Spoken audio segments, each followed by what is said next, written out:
introduction, en fait, la personnalité paranoïaque est un trouble décrit depuis longtemps dans la littérature clinique. Donc, il se caractérise par une méfiance envahissante, avec un style interpersonnel plutôt hostile, une sensibilité exacerbée à la critique, et puis on va le voir, des croyances rigides et inadaptées sur les motivations d'autrui. Elle est relativement fréquente, mais on trouve peu d'études empiriques contemporaines sur ce trouble de personnalité. Alors c'est sûr que le pronostic est marqué d'un certain pessimisme thérapeutique, puisqu'on va le voir, les personnes qui sont atteintes de ce trouble demandent rarement et spontanément un traitement, mais il y a quelques données de la littérature qui sont un peu plus optimistes sur les prises en charge thérapeutiques. Alors, un petit mot d'épidémiologie, c'est un des troubles de la personnalité les plus souvent diagnostiqués. Entre 2 et 4% de la population générale, davantage en population clinique. Ça concerne de 4 à 27% de nos patients, à l'hôpital par exemple. Alors, plus fréquemment, chez l'homme, on va en reparler, c'est la question des comorbidités en fait. On peut avoir une personnalité paranoïaque et une autre pathologie. Alors, elle est décrite comme plus fréquente dans certains groupes minoritaires, chez les immigrants et les malentendants, qui peuvent mal interpréter, donc ce qui n'entendent pas bien notamment. Parmi les facteurs favorisants, on trouve souvent un bas niveau socio-économique et des traumatismes dans l'enfance, à type de carence affective, de négligence de soins, d'abus physiques ou sexuels. On va y revenir.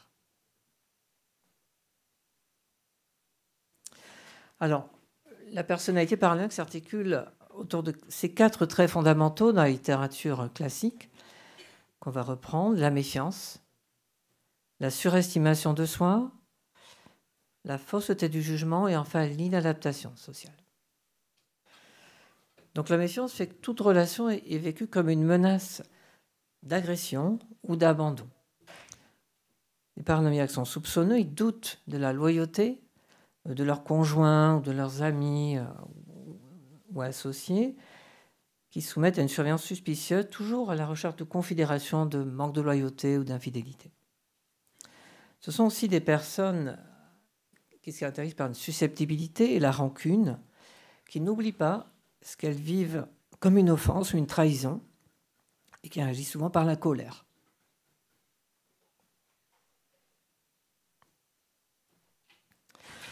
Donc, ce sont des sujets qui sont vigilants et sur leur garde, convaincus, on va le voir, d'être menacés par autrui, ou alors en situation d'être exploités ou victimes de mauvaises intentions des autres. Donc avec une impression générale de complot et que les autres cherchent à leur nuire.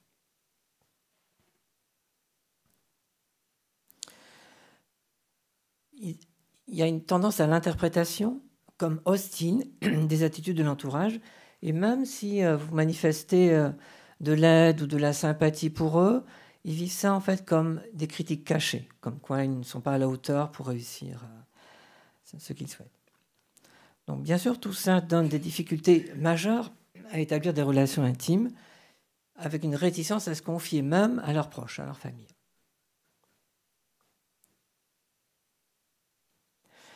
Ensuite, le deuxième grand trait dans la littérature classique, c'est ce qu'on appelait l'hypertrophie du moi, ce qu'on appelle plutôt maintenant surestimation de soi, avec des sentiments d'orgueil et de supériorité, une intolérance envers l'opinion des autres, un certain mépris affiché, et parfois à l'inverse une fausse modestie superficielle, une obséquiosité, des personnes qui sont très polies, trop. Un trait très important, c'est la rigidité. La psychorigidité, ce sont des sujets qui sont convaincus d'avoir raison contre tous et qui sont obstinés. C'est difficile pour eux, voire impossible, de revenir sur leurs jugements ou sur leurs opinions. Après, vous en avez vu peut-être de ces patients qui arrive dans votre bureau avec un épais dossier qui contient tous les documents, notamment juridiques, pour défendre leurs droits si c'est une victime d'un préjudice. Hein. On les repère assez facilement. Par leurs écrits aussi. Hein. Il y a Seglas, qui était un psychiatre d'autrefois, conseillait devant des sujets paranoïaques qui peuvent être réticents à nous confier leurs difficultés, il conseillait d'écrire. Et là, on voyait le paranoïa se manifester, avec un style particulier d'ailleurs, hein, des références à des articles de loi, des mots soulignés, des mots écrits en majuscules, etc. Et toute une sémiologie de la paranoïa, notamment délirante, mais pas seulement. En tout cas, il cherche à convaincre l'interlocuteur. Un autre trait, c'est la fausseté du jugement, à partir d'interprétations erronées, avec un sentiment surtout de persécution. Et les événements indésirables, même bénins, anodins, peuvent être interprétés comme résultant d'un acte malveillant ou d'un désir de malveillance envers eux.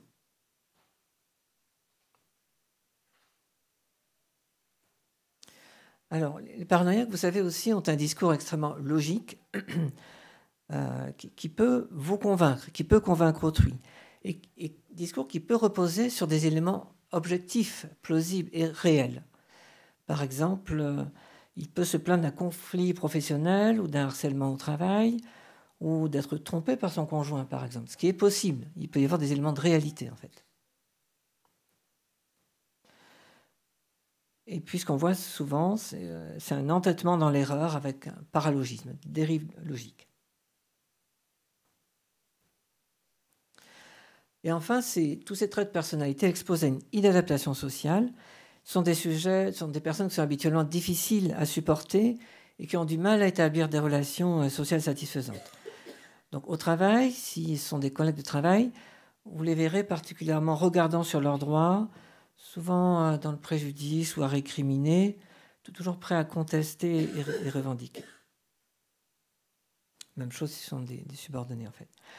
Par contre, en position d'autorité, là, ils sont des personnes qui montrent une intransigeance tyrannique envers leurs collaborateurs ou d'autres. Et puis, comme leur tendance au soupçon, voire à l'agressivité, fait qu'ils peuvent décourager les partenaires ceux qui sont de la meilleure volonté. Un point aussi important dans leur psychologie, ils sont très soucieux de leur autonomie. Ils ne veulent pas dépendre d'autrui, parce qu'ils s'en méfient, très soucieux de leur indépendance. Donc, ils sont très préoccupés aussi par leurs droits. Et les questions de préséance, ils se sentent facilement offensés. Par exemple, si vous arrivez avec une demi-heure de retard à un rendez-vous qui était prévu, ou si un manquement comme ça. Donc, ils sont facilement offensés, vexés, ils pourront contre-attaquer. Et puis, vous savez que les paranoïaques souvent se réfèrent à la loi, au règlement, et peuvent être quérulents, avec des procédures pour obtenir réparation du préjudice dont ils s'estiment victimes. Et puis enfin, souvent, ils ont, ces sujets, une vision un peu manichéenne du monde, avec un vécu négatif des autres, notamment ceux qui sont perçus comme différents ou plus faibles.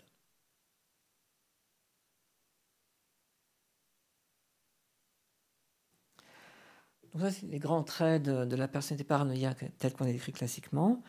Et puis, on peut compléter en disant que le style émotionnel est plutôt distant, dénué plutôt du sens de l'humour, avec une restriction des affects, une froideur, peu d'expression émotionnelle.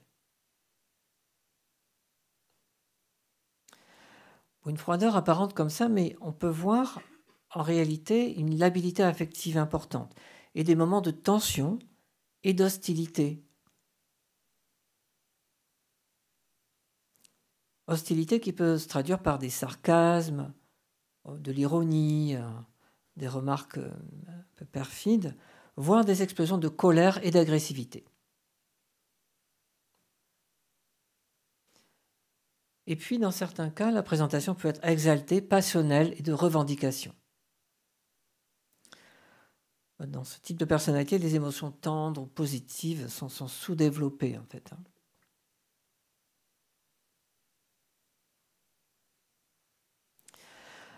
Alors, il y a des formes cliniques. Le grand classique, c'est la personnalité paranoïaque de combat, avec une prédominance du côté fanatique, querelleur, obstiné. Il y a des citations qu'on trouve notamment de Racamier dans la littérature qui décrit les paranoïaques comme retranchés dans leur armure. Il prend l'image de chars d'assaut, des personnes prêtes au combat. Tout ça masque, on le verra, une grande fragilité sous-jacente, une personnalité paranoïaque de combat. Ensuite, une personnalité un peu plus discrète sont les personnalités paranoïaques de souhait, qui ont tendance à l'isolement, mais qui ont quand même la fausseté du jugement et le sentiment de supériorité par rapport aux autres. Donc un classique aussi de la littérature, c'est la personnalité dite sensitive de Kretschmer, et là, qui est plus asthénique que sténique. Une tendance dépressive, sans qu'il y ait d'agressivité extériorisée. Ce sont des personnes qui sont introverties et qui vivent douloureusement les événements du quotidien, les situations sociales, avec une émotivité qui est exacerbée. Pour eux, les situations d'échec, de frustration, sentimentale ou professionnelle, sont vécues avec un sentiment douloureux de ne pas être à la hauteur, d'incompétence ou d'humiliation. Après, on trouve chez eux quand même les traits paranoïaques que sont l'orgueil, la méfiance et puis des interprétations erronées des intentions d'autrui.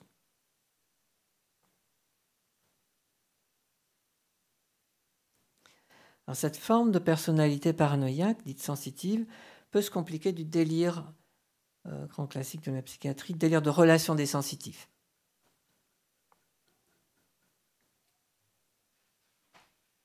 Alors, il y a d'autres formes cliniques qui sont peut-être moins connues, moins classiques, développées par Millon et Davis, qui insistent, eux, sur les paranoïaques fanatiques, avec des traits narcissiques, à la fois paranoïaques et narcissiques, et qui prennent parti pour de grandes causes très importantes pour eux, et qui peuvent, ça paraît, d'un regard extérieur, ça paraît exagéré, ça peut entraîner des moqueries de la part d'autres personnes qui peuvent critiquer en fait ce type de comportement excessif, fanatique. Ensuite, Millon et Davis décrivent des personnalités paranoïaques qu'on pourrait dire perverses, qui ont tendance à l'isolement, au cynisme, à la rancune et à la dissimulation, mais qui surtout développent des stratégies sournoises ou perverses pour piéger autrui. Certaines perversités qu'on trouve ailleurs dans la littérature, chez les paranoïaques. Bon, il y a des personnalités paranoïaques qu'on dit inflexibles, austères, avec un sens moral exacerbé, des traits obsessionnels et qui imposent leur point de vue, notamment moral, aux autres.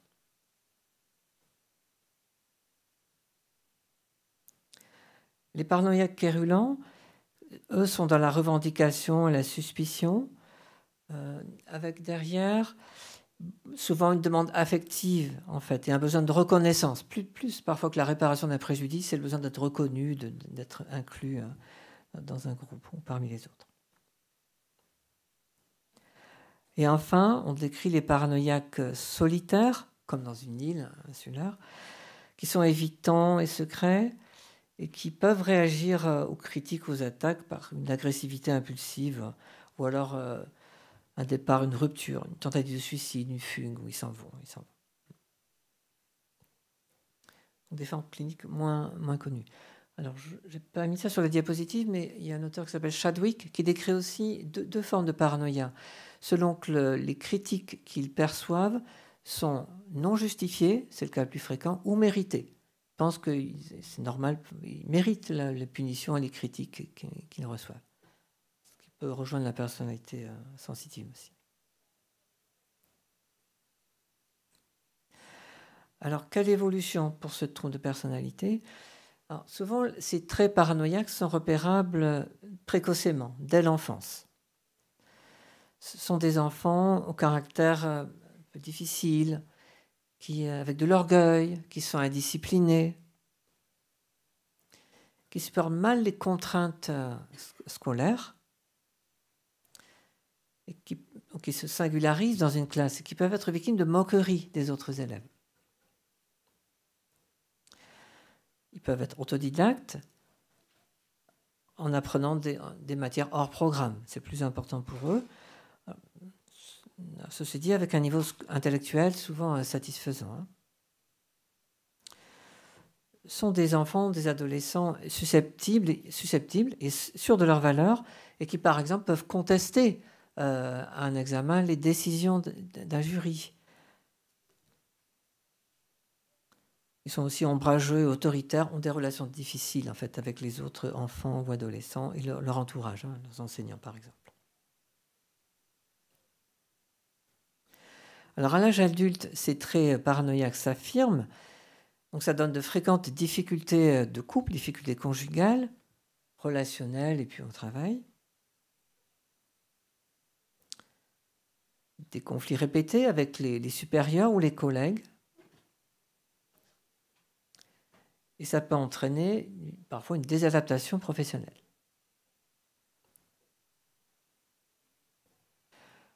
En fait, souvent leur existence est un combat permanent. Ils peuvent même ne pas conserver les personnes qui les aident, qui sont de leur côté ou qui les soutiennent. Et on les retrouve parfois marginalisés, aigris, déprimés, prisonniers là, de leur certitude et de leur rancœur.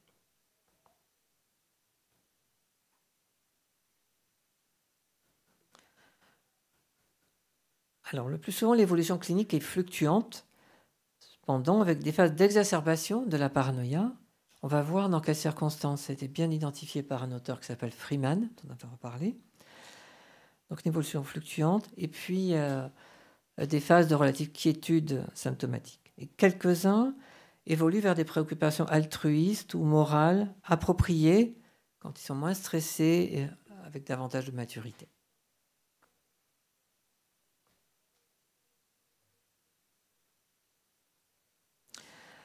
Alors, il y a certains auteurs qui décrivent ce trouble de personnalité comme s'amendant parfois avec le temps, du fait d'expériences positives de la vie professionnelle, quand ils trouvent un emploi qui leur convient, ou affectives. Ça, c'est notamment souligné par Bernstein et Yasuda. À la fin, je vous présenterai une bibliographie. Ce sont des articles très faciles d'accès, qui sont en accès libre sur Internet, en fait, mais qui sont des articles de référence, en fait. Même si avec l'âge, les traits paranoïaques ont tendance à s'accentuer. Alors, certains paranoïaques parviennent à des positions sociales à leur niveau, de haut niveau, à la mesure de leur ambition, et puis ils se retrouvent avec des subordonnés ou un entourage qui les flatte, qui entretiennent un peu leur sentiment de supériorité et d'orgueil. On en reparlera peut-être. Après, je vous le dis d'emblée, parfois la paranoïa, ça peut être utile dans la vie. Il ne faut pas toujours être naïf et croire tout ce qu'on va vous dire. Il faut parfois être prudent dans les relations humaines. Il faut parfois se méfier des autres personnes, en fait. Trop de naïveté nuit. Voilà. Alors, quelles complications à ce trouble de personnalité? Eh bien, ça peut évoluer vers un délire paranoïaque. Là aussi, c'est un grand classique de la psychiatrie générale. Donc, plutôt vers la quarantaine. Donc plus tard qu'au début de l'apparition de son trouble de personnalité. Donc on voit l'invasion progressive du délire avec l'accentuation au fil du temps d'interprétations erronées qui vont construire un délire très structuré. Vous savez comment sont les délires paranoïaques, extrêmement structurés, logiques et cohérents. Un petit mot aussi pour vous dire qu'en anglais, il y a un faux ami, quand on dit paranoïde, c'est la traduction de paranoïaque, en fait, c'est un faux ami, en fait. Par exemple, paranoid personality disorder, ça veut dire personnalité paranoïaque. Ensuite, parmi les complications, on peut voir des épisodes psychotiques, délirants, transitoires, interprétatifs, voire parfois, ces patients peuvent entendre des voix, voir des phénomènes bizarres. Ça dure quelques minutes à quelques heures, surtout en situation de stress, et ça peut passer inaperçu dans un second temps, en fait. Ça peut entraîner des passages à l'acte, et ne pense pas toujours qu'il puisse y avoir un épisode psychotique, bref. Une complication, c'est la dépendance à l'alcool ou d'autres substances. On va le voir aussi, la paranoïa est très liée à l'anxiété, en fait. Parce que les paranoïaques se méfient parce qu'ils ont peur de leurs ennemis ou des autres. Et dans l'anxiété aussi, on a peur de quelque chose, de quelqu'un. Donc il y a des traits intéressants là, on va reparler. Et donc l'alcool est parfois utilisé comme anxiolytique sur le moment, qui est là aussi un faux ami bien sûr. L'alcool, d'autres substances sont utilisées. Et là, les manifestations cliniques de la personnalité paranoïaque sont plus sévères. L'interprétation, la persécution, la jalousie par exemple. Donc ça aggrave les tendances aussi agressives et quérulantes et les complications. Et puis, dans la personnalité paranoïaque, on peut voir des épisodes dépressifs avec ou sans caractéristiques psychotiques, notamment persécution. Ça se voit notamment dans la paranoïa sensitive, avec un risque suicidaire. On va reparler de la dépression et du risque suicidaire. Une complication fréquente aussi sont les troubles anxieux. Il y a un risque accru d'agoraphobie.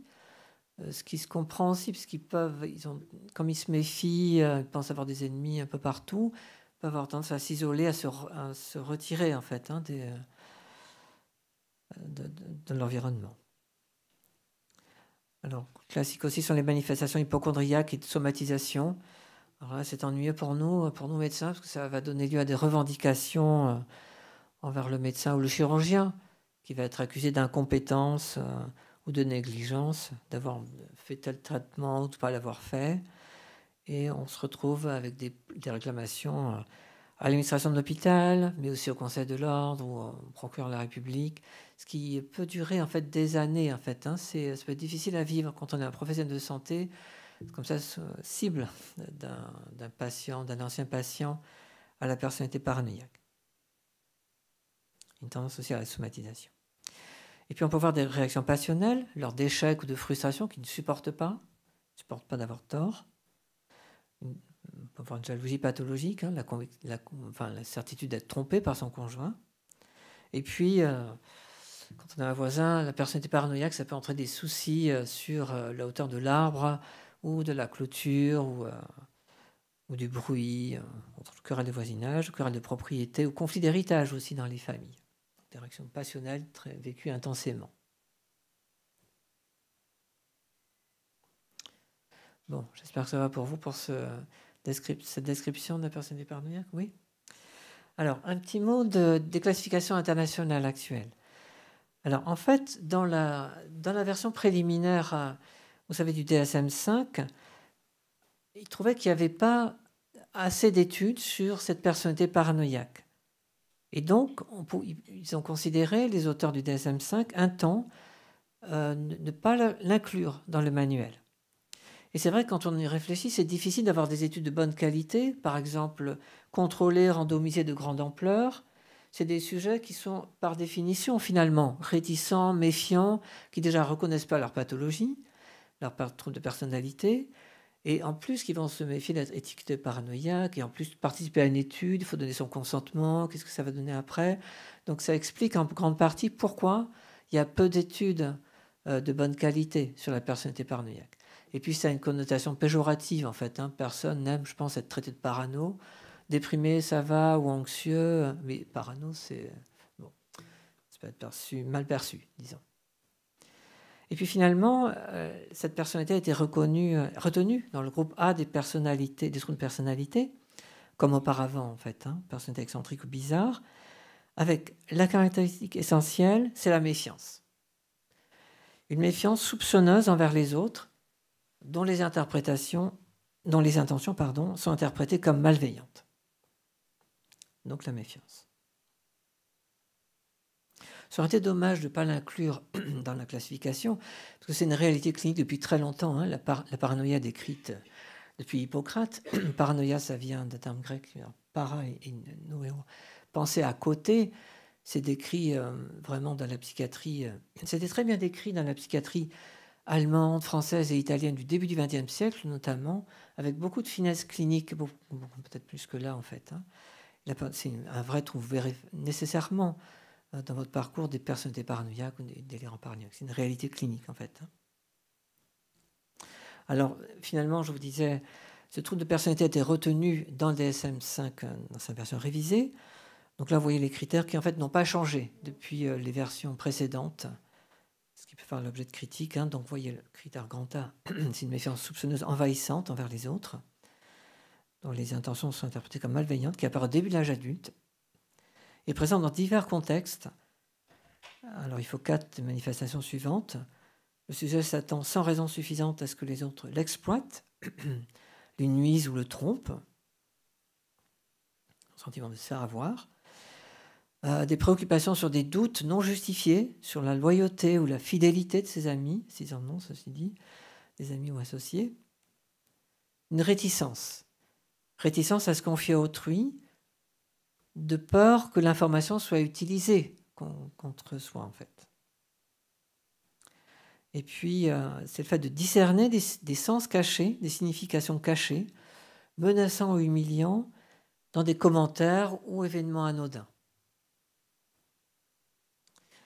Les sujets paranoïaques gardent rancune, c'est-à-dire ne pardonnent pas d'être blessés, insultés ou dédaignés.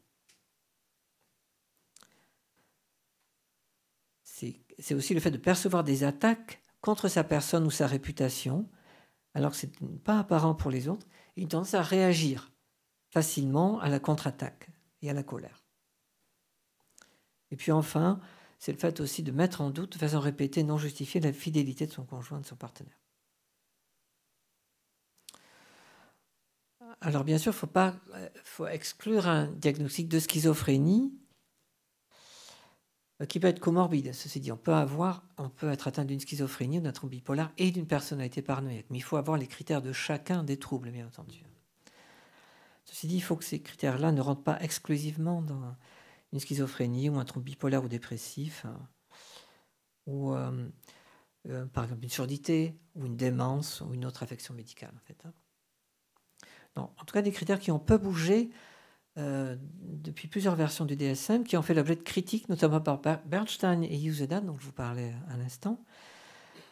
Ces auteurs trouvent que l'accent est trop mis sur le trait cognitif de méfiance et de suspicion, et qui manque des caractéristiques essentielles pourtant sur le plan du comportement, sur le plan affectif et interpersonnel de la maladie. Donc ces auteurs proposent des critères plus représentatifs, mais qui n'ont pas été retenus dans le DSM-5-TR. Donc certainement la méfiance et la suspicion, donc un manque de confiance envers les autres. Donc c'est mettre en question la loyauté ou la sincérité de ce que vous leur dites, la sincérité d'autrui. Et puis il y a cette tendance à penser que les autres veulent leur nuire et répondent de façon défensive. Mais ces auteurs insistent aussi sur l'hypersensitivité. C'est donc le fait de percevoir les remarques ou les commentaires comme des attaques ou des critiques. Même les remarques bienveillantes, on l'a dit. Et puis ils tendent, sans raison évidente, à penser que les autres les jugent négativement. Et ce qui peut entraîner des ruminations et du ressentiment, de l'anxiété et de la colère.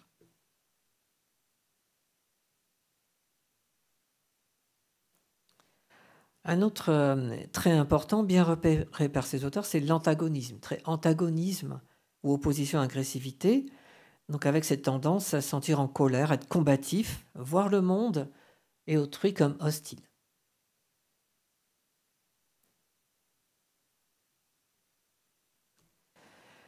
Enfin, ces auteurs distinguent également des traits d'introversion et d'autonomie excessive. C'est une réalité clinique en fait pour les personnes paranoïaques. Ils se tiennent à distance des autres, ils restent à l'écart et ils sont tendus en présence des autres. Encore un point commun avec l'anxiété, l'angoisse. L'hypervigilance. Ils tendent à continuellement scruter l'environnement pour confirmer, et non pas infirmer, confirmer leurs hypothèses sur les intentions malveillantes des autres. on dira aussi, mais il y a un biais de confirmation en fait. Hein. Ils sont attentifs aux détails qui vont dans le sens de leur raisonnement, de leur persécution et de leurs croyances, et non pas, ils ne sont pas attentifs aux détails ou aux choses importantes qui permettraient d'affirmer leur décision. Donc, quand ils sont hyper vigilants. Et puis, il y a cette rigidité avec des croyances, des comportements et un style en fait peu ouvert au questionnement d'autrui ou au changement.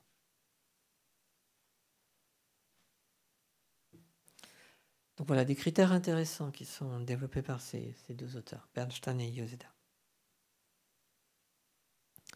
Ensuite aussi, de façon intéressante pour la paranoïa, il y a cette approche dimensionnelle en fait.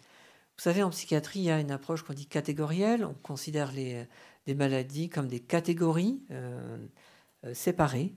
Les autres, ça fait l'objet de critiques depuis de nombreuses années maintenant, au profit de cette approche dimensionnelle, et qui est particulièrement pertinente dans la paranoïa. On va voir précisément pourquoi.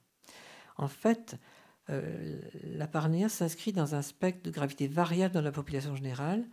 Il y a beaucoup d'entre nous peuvent avoir, à certains moments, dans des situations de stress ou d'angoisse ou de difficulté, des pensées paranoïaques. On peut se méfier, tiens, comment ça se fait? Est-ce que c'est une coïncidence ça? Ou est-ce que vraiment il y a quelqu'un qui me veut du mal ou fait exprès de me faire rater telle chose? Par exemple, la conférence d'aujourd'hui, le train qui n'est pas à l'heure, tiens, comme par hasard. Vous voyez, en fait, les croyances paranoïaques passagères sont très fréquentes. Hein. Une très grande majorité d'entre nous ont ressenti une certaine méfiance ou de la suspicion envers autrui. Et puis il y a quelques personnes qui ont beaucoup de pensées paranoïaques.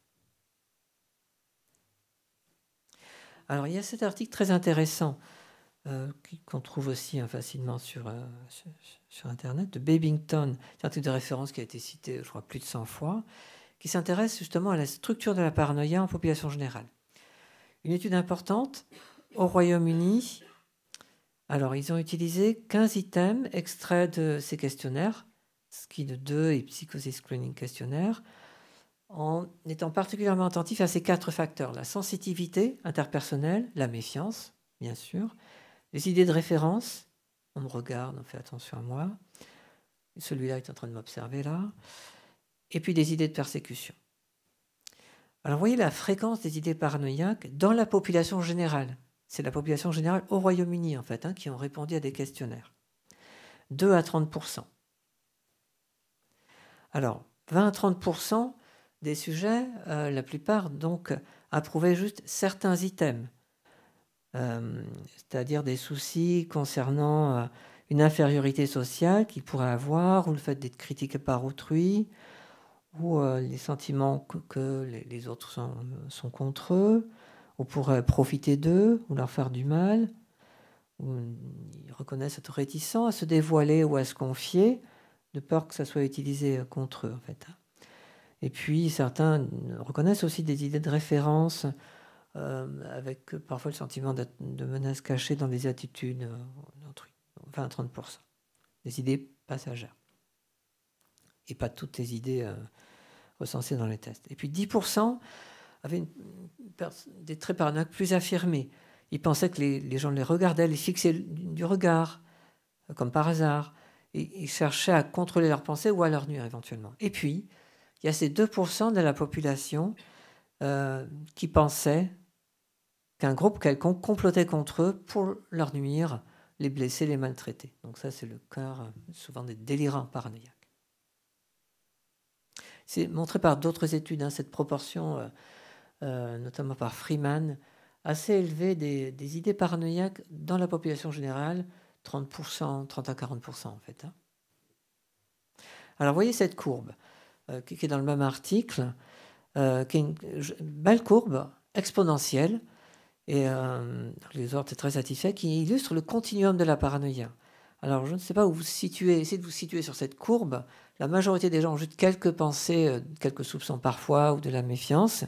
Et puis si on descend plus bas, quand on réunit tous les critères, tous les items de paranoïa, là on a une franche personnalité paranoïaque ou un délire paranoïaque. Bon. Et on peut bouger, il y a un curseur, comme disent les auteurs, sur cette courbe exponentielle du continuum de la paranoïa en fonction des éléments stressants dans la vie. Imaginons un licenciement professionnel, le fait d'être une séparation de couple. Tous ces éléments stressants peuvent nous rendre plus paranoïaques que d'habitude. Donc c'est cette idée intéressante de dimension de la paranoïa.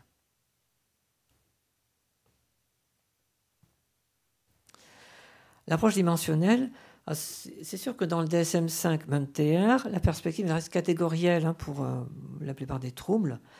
Donc, ils considèrent que les troubles de personnalité sont des entités distinctes. Il y a la personne paranoïaque, puis la personnalité schizoïde, qui est différente de la personnalité borderline, etc. Mais dans la réalité, et vous le savez bien, il y a souvent des intrications. Souvent, on trouve plusieurs traits de personnalité qui se recoupent.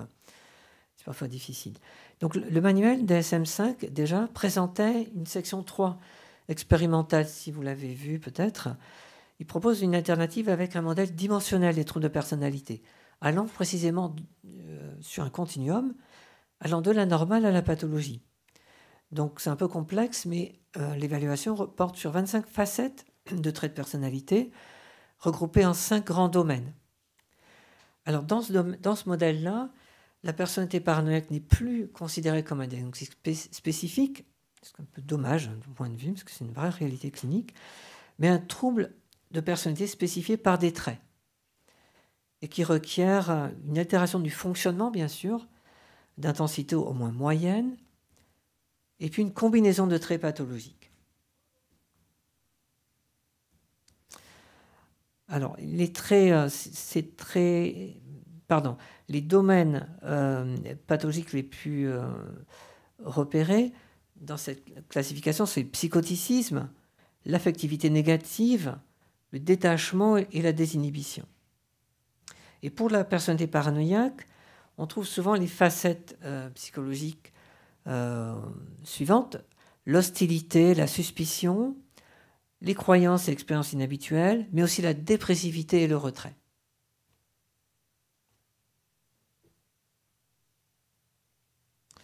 Donc vous voyez, ça sont les critères généraux des troubles de personnalité dans le DSM-5, mais je pense que ça vous a été traité par d'autres intervenants dans ce séminaire, ce trouble de personnalité, j'en suis sûr.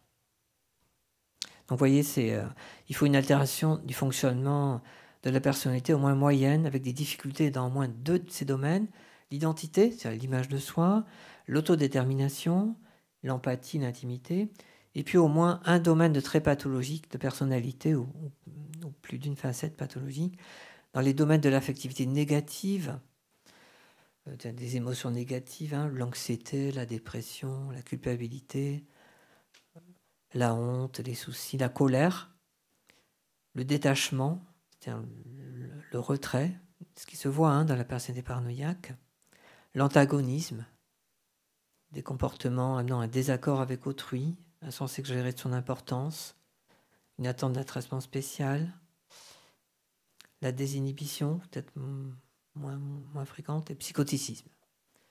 Donc ça, je pense que ça vous a été traité par ailleurs. Alors l'autre classification, c'est la classification de l'OMS, la CIM-10, qu'on utilise encore actuellement dans les hôpitaux en particulier. Donc la personnalité paranoïaque qui figure dans la CIM-10, donc il faut bien sûr que le sujet réponde aux critères généraux d'un trouble de personnalité. Et puis il faut 4 des caractéristiques suivantes. C'est la sensibilité excessive aux échecs, aux rebuffades, la rancune, le refus de pardonner les insultes, les préjudices et affronts, ce caractère soupçonneux, la tendance envahissante à déformer les événements en interprétant donc les intentions ou les actions même amicales d'autrui comme hostiles ou méprisantes, un sens tenace et combatif de ses propres droits légitimes, hors de proportion avec la situation, des doutes donc sur la répétée injustifiée sur la fidélité de son partenaire, aussi une référence perpétuelle à soi-même, une surévaluation de son importance, et puis préoccupation par des idées de complot, de conspiration concernant les événements qui se passent autour de soi ou dans le monde en général. C'est peut-être plus pertinent que les critères du DSM-5, proprement dit, plus ouverts. Puis il y a cette nouvelle classification de l'OMS, ICD-11, qui introduit, je pense qu'on vous en a parlé également, un changement majeur pour les troubles de personnalité, avec là pour le coup une dimension dimensionnelle et l'abandon des diagnostics catégoriels, sauf la personnalité borderline. Donc le clinicien doit évaluer la sévérité du trouble et puis il doit envisager la personne dans les 5 domaines que sont l'affectivité négative, le détachement, l'anancastie, un tendance obsessionnelle, compulsive, la désinhibition et la dissocialité. Alors les domaines, dans la littérature, là, les domaines les plus pertinents pour la personnalité paranoïaque seraient l'affectivité négative. Ben, vous reconnaissez la méfiance, la colère, l'amertume, la rancune. La tendance à être excédée par des insultes réelles ou perçues de la part d'autrui. Ben, imaginez par exemple dans le train, votre voisin de train qui n'arrête pas de tousser exprès pour vous embêter, là, quoi. Donc la méfiance, les soupçons, la référence à soi. Et puis le détachement qui est également repéré et pertinent, avec une distance émotionnelle et interpersonnelle et un évitement des relations amicales proches. Bon, je ne pense pas qu'elle soit très utilisée en France, là, dans le lycée des 11, en fait. Peut-être pas encore. Elle introduit en tout cas la notion aussi de difficulté de la personnalité, qui, sans atteindre l'intensité d'un trouble de personnalité, se manifeste de façon intermittente et dans certaines situations, notamment en situation de stress. Et ça peut être pertinent en fait pour la personnalité paranoïaque. En fait, hein. À certains moments, il y a des exacerbations. Et puis l'âge de début aussi dans cette classification est plus flexible pour les troubles de personnalité. C'est vrai que c'est repérable pour la paranoïaque assez tôt. Alors, comment évaluer cette personnalité paranoïaque? Alors, déjà, ce sont des patients qui consultent rarement spontanément. Ils ne se considèrent pas trop eux-mêmes comme paranoïaques ou souffrant de troubles mentaux, d'un trouble de personnalité. Ils sont amenés le plus souvent à voir le médecin ou le psychologue par l'entremise de proches, du conjoint, quand ils y arrivent, ou alors c'est à cause du milieu professionnel ou de la justice. Je pense aux expertises, on va reparler. Alors, il y a la question, est-ce qu'il faut voir la famille, poser des questions aux tiers, qui souvent apportent des éléments et des informations intéressantes. Enfin, dans mon service, je sais très bien que les patients me racontent leur histoire, elle est souvent incomplète, et c'est toujours très utile pour nous de recevoir les familles qui apportent un éclairage tout à fait différent. C'est délicat avec les paranoïaques, parce qu'ils peuvent là penser à une collusion de la famille avec le médecin ou le psychologue contre eux.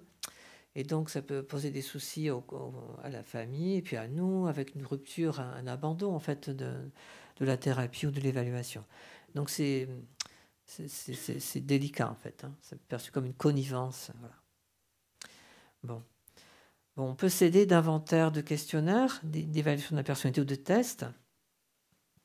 Là aussi, ils peuvent être réticents à passer des tests. Hein. Bon, vous connaissez le MMPI pour les psychologues, même pour chacun d'entre vous. Hein. Il y a une version révisée qui est plus complexe que la précédente, que j'apprécie bien. Il y a carrément une échelle paranoïa. Donc, vous savez, c'est un questionnaire avec 300 qui peut être informatisé, qui est informatisé, hein, avec plus de 300 items, avec des questions, et qui a l'intérêt de comprendre des échelles de validité. Notamment, il y a on peut savoir si le sujet ment dans un sens positif ou défavorable, c'est-à-dire s'il cherche à dissimuler un trouble ou au contraire à accentuer ses symptômes dans tel ou tel but. Et puis, il y a des questions qui permettent d'évaluer aussi l'incohérence des réponses. Alors, il y a des échelles qui sont plus fréquemment élevées dans la personnalité paranoïaque, échelle cynisme, persécution, émotion négative ou dysfonctionnelle, colère, aptitude à la colère. C'est corrélé, ça serait corrélé au diagnostic de personnalité paranoïaque dans plusieurs études, notamment d'Anderson, ici en 2015.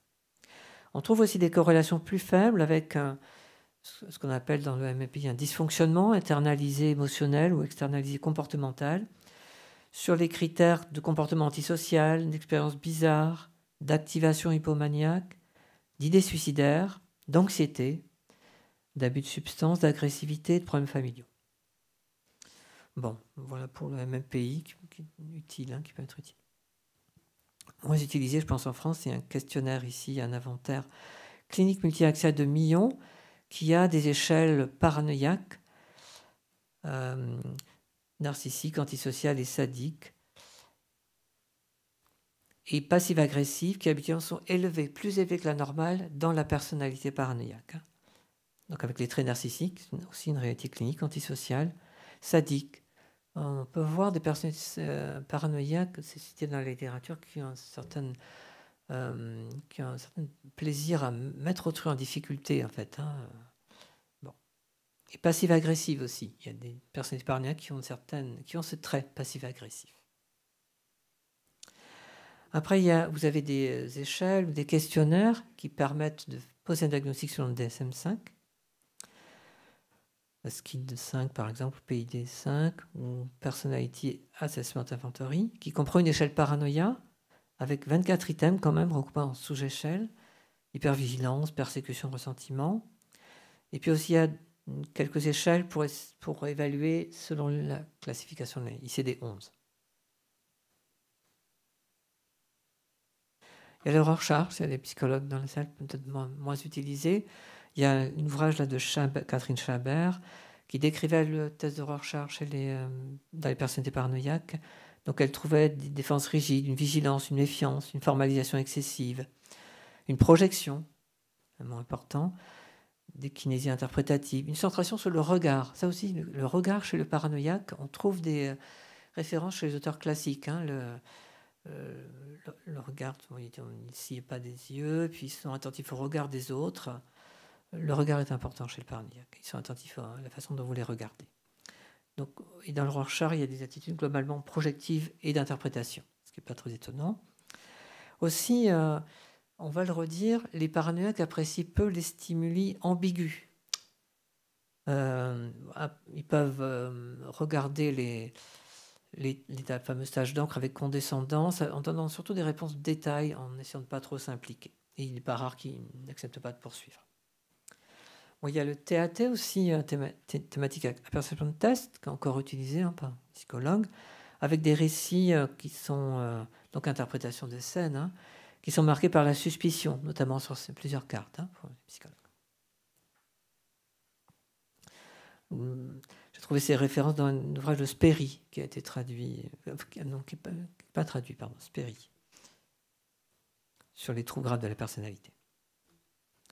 Après, il y a des instruments plus spécifiques, mais qui sont peu ou pas utilisés en France, notamment développés par Bernstein et Usedat, dont je vous ai parlé, qui ont élaboré un questionnaire spécifique, Paranoid Personality Disorder Features, donc sur les traits paranoïaques, donc qui mesurent, en fait, vous vous souvenez des 6 critères qu'ils avaient identifiés plus pertinents que le DSM-5, avec une approche dimensionnelle intéressante. Bon, il y a d'autres échelles spécifiques de paranoïa qui ne sont pas utilisées en France. Et puis, plus récemment, il y a Freeman, auteur de référence, je vous le redirai, qui a ce questionnaire sur les inquiétudes et les soucis dans la paranoïa. Paranoia Worries questionnaire. Là aussi, il y a un article en libre accès. Je vais vous dire un mot de diagnostic différentiel, parce qu'avec quoi il ne faut pas confondre une personnalité paranoïaque. D'abord, la normalité. En fait, toute revendication n'est pas pathologique, n'est pas paranoïaque. Ce n'est pas parce que quelqu'un revendique quelque chose, ou revendique après un préjudice ou un droit, que c'est paranoïaque. Et par exemple, en fait, la paranoïa peut avoir un intérêt évident dans l'évolution humaine, parce que ça nous a appris à nous méfier des animaux sauvages ou des dangers dans la vie, dans la nature. Mais même de nos jours, avoir une personnalité paranoïaque peut être utile. Par exemple, quand on se méfie, le fait de se méfier ou d'être un peu soupçonneux, ça peut être utile quand on travaille, je sais pas, dans les douanes ou la police, ou quand on n'est pas trop naïf aussi. Hein. Et ou si c'est, par exemple, représentant de votre association de quartier, ben lui, il va défendre vos droits, il va défendre les droits des habitants du quartier, il est très pertinent pour ça, il va connaître les textes de loi, il va se renseigner de près, il va défendre vos droits. Donc ça peut être pertinent en fait d'avoir des traits paranoïaques dans la vie, ou de connaître un paranoïaque. Ça dépend dans quel contexte en fait, mais ça peut avoir un intérêt. Et puis, il y a des comportements liés au contexte socio-culturel ou aux circonstances qui peuvent être considérées à tort comme paranoïaques, ou même aggravées par une situation, par exemple, d'examen ou d'expertise. Pensez, par exemple, aux migrants qui changent de pays, qui se méfient parce qu'ils ont peur d'être arrêtés, par exemple, et renvoyés dans leur pays ou mis en centre de rétention. Ils ne comprennent pas la langue, ils ont peur de se faire exploiter par les passeurs, etc. Là, ça ne relève pas forcément d'une personnalité paranoïaque. C'est un peu normal de se méfier de son environnement. Ils ne connaissent pas aussi les règles, les lois. Et puis, ils sont tout seuls au sein d'un pays qu'ils ne connaissent pas, d'un groupe prédominant. Enfin, tout ça expose à des pensées suspicieuses, à la méfiance, qui ne relèvent pas d'une personnalité, d'un trouble de personnalité paranoïaque, bien sûr. Alors aussi, ces comportements de la part de personnes qui peuvent être un peu parano à certains moments peuvent entraîner frustration et colère chez autrui.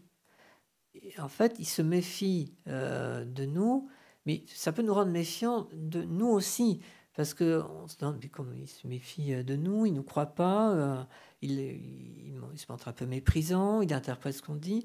Ça peut entraîner une méfiance réciproque et des cercles vicieux, en fait, qui aggravent bien sûr les troubles, la relation, sans que ça relève toujours d'une personnalité paranoïaque. Et puis il y a des milieux socioculturels aussi, des traditions qui peuvent être, ou des coutumes qui peuvent être prises à tort comme paranoïaques.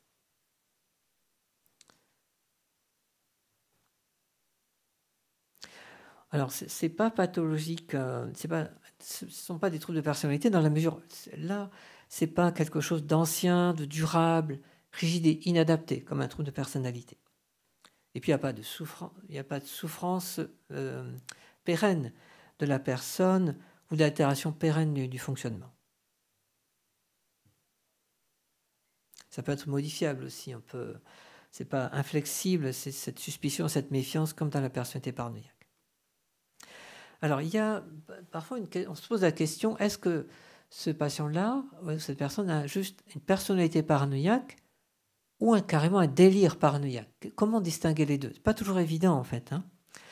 Alors, on peut poser quelques jalons.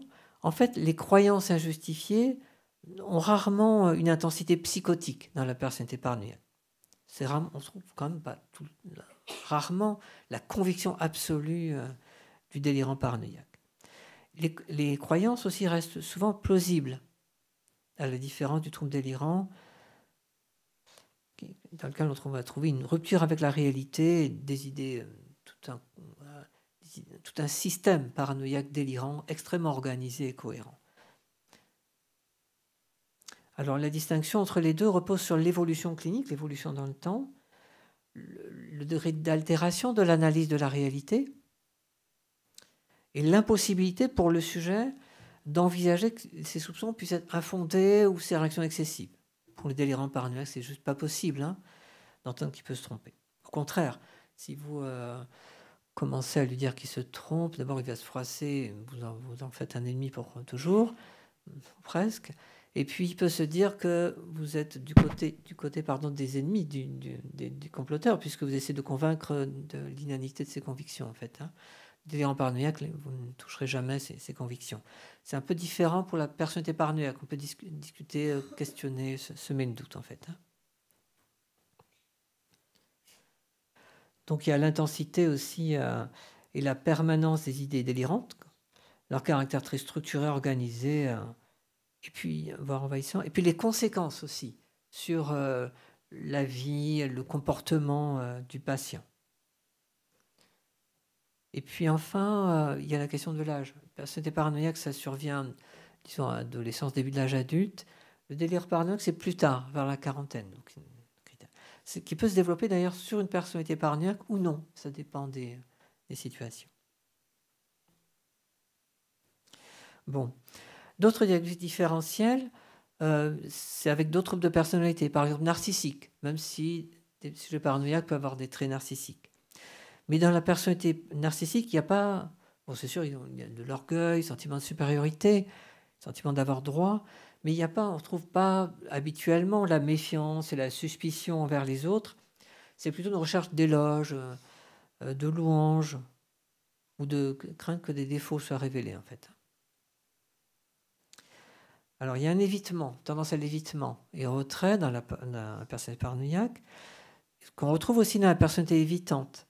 Mais eux, ces sujets-là sont réticents à se confier plus par crainte de ne pas être à la hauteur ou d'être embarrassés dans des situations sociales, par exemple. Une personnalité schizotypique, mais on trouve là davantage de bizarreries dans la pensée et le comportement, une pensée magique, et puis de la télépathie, par exemple, qu'on ne voit pas trop, hein, on ne voit pas du tout dans la paranoïa. Personnalité schizoïde aussi, avec cette même tendance au retrait, mais là, avec plutôt un goût pour la solitude, une indifférence à autrui. Hein, ils ne sont pas spécialement persécutés habituellement. La personnalité obsessionnelle compulsive, c'est parfois difficile à différencier avec la personnalité paranoïaque. Parfois, les patients peuvent avoir les deux d'ailleurs. Bon, les obsessionnels ne sont pas tant dans l'interprétation permanente, sont plutôt perfectionnistes, dans le doute. Ils ont besoin aussi de contrôle. Et puis il y a une souffrance psychique chez les obsessionnels. Autre diagnostic différentiel, c'est avec la personnalité antisociale, qui peut d'ailleurs être associée, comorbide. Bon, les antisociaux agissent plutôt de façon utilitaire, intéressée ou impulsive. C'est pas parce qu'ils sont persécutés ou revendiquent un préjudice sur des années et des années, en fait. Lui, le sujet paranoïaque, il se défend parce qu'il attaque parce qu'il est dans son bon droit, il doit réparer un préjudice ou se venger d'une offense, d'une injustice. Puis les personnalités borderline ou histrioniques, mais il n'y a pas de méfiance envahissante dans ces troubles de personnalité. Et puis, on peut faire attention à d'autres troubles de personnalité. Par exemple, il y a une affection médicale, surdité par exemple. Quand on n'entend pas bien, on peut mal interpréter ce que dit quelqu'un d'autre et prendre ça comme une critique ou un commentaire négatif. Il y a la démence aussi, l'altération démentielle. D'autres troubles. Et puis, bien sûr, les problèmes d'usage de drogue. Une personne sous cocaïne ou crack ou amphétamine, autres stimulants, peut développer un effet parano, comme on dit, avec des idées de suspicion et de méfiance, des idées de persécution, qu'il ne faut pas confondre avec une personnalité paranoïaque. Les troubles anxieux, je vous le disais, en fait, il y a des traits communs quand même entre l'angoisse, l'anxiété et la paranoïa, en fait. Dans les deux cas, on a peur de quelque chose ou quelqu'un. Mais les gens anxieux, chez les personnes anxieuses, on ne va pas trouver la rigidité, la susceptibilité, cette perception de l'intention malveillante et délibérée d'autrui. Et puis ils sont conscients de leurs troubles. Ceux qui ont une phobie sociale sont conscients de leurs troubles, de leur gêne en situation sociale. Les troubles de l'humeur, alors on peut voir des dépressions psychotiques qui peuvent se présenter avec une sémiologie paranoïaque, souvent avec des thèmes de persécution. Donc là, il faut faire l'histoire des troubles pour repérer la pathologie dépressive. Il faut d'ailleurs bien repérer une dépression et un traiter, bien sûr, avant de diagnostiquer une personnalité paranoïaque ou un délire paranoïaque chez une personne. Il faut repérer et traiter. Et puis, il y a certaines formes de manie, hypomanie ou état mixte chronique, ou ce qu'on appelle un tempérament hyperthymique, une énergie haute, avec une haute opinion de soi-même. Ce sont des sujets qui sont actifs, entreprenants, qui ne supportent pas bien la contradiction, qui peuvent se mettre en colère. Bon, mais là, on va trouver, à la différence de la paranoïa, une aisance dans les contacts sociaux, puis ils se dispersent dans plusieurs projets. C'est différent de la paranoïa qui est très rigide, là, méfiante. Bon, il y a cet auteur qui s'appelle Sperry, qui s'est intéressé aux caractéristiques de la personnalité paranoïaque. Donc, souvent, il y a un événement déclenchant des phases d'exacerbation. C'est les relations interpersonnelles proches, quand on leur pose des questions personnelles. Le style comportemental, vous l'avez compris, c'est être sur ses gardes, vigilant, résistant aux influences d'autrui, tendu de façon chronique, alors constamment mobilisé contre des menaces perçues. Le style interpersonnel, c'est la méfiance, le caractère secret. isolé avec la tendance à blâmer, à contre-attaquer, voire à provoquer. Le style cognitif, on va retrouver la méfiance, les préjugés. Ce sont des personnes qui ne tiennent pas compte des preuves contraires, peuvent développer des complots, des idées de complot ou de conspiration, ou délirer. Et puis c'est un style émotionnel, on l'a dit, distant. Alors, Sperry distinguait plusieurs tempéraments dans la personnalité paranoïaque. Un type narcissique, des sujets donc hyperactifs, un type compulsif, obsessionnel, plus irritable, et puis un type passif-agressif. Le style d'attachement, c'est lointain, ils ont peur, ils se méfient des autres. L'injonction parentale, là aussi certains auteurs insistent sur ce rôle de l'éducation ou de l'environnement familial dans l'enfance. Type d'injonction parentale qu'ont reçu ces enfants, c'est t'es différent ou fais attention, reste vigilant, te trompe pas, méfie-toi. Ce genre d'injonction qui s'imprime en fait dans la psychologie de la personne. Vision de soi de ces sujets paranoïaques, je suis spécial, je suis différent des autres. Et je suis tout seul, personne ne m'aime peut-être parce que je suis meilleur que les autres, ou sûrement. Vision du monde, la vie est injuste, les gens sont injustes d'ailleurs, imprévisibles. N'importe quoi peut arriver et vous blesser. Donc, sois prudent, fais attention, fais confiance à personne et plutôt que de t'excuser, critique les autres, dis que c'est de la faute des autres. Il y a des schémas inadaptés, on va en reparler dans un instant. Donc, ce sont des schémas de méfiance, mais aussi de déficience. Alors, on va entrer dans les processus pathologiques.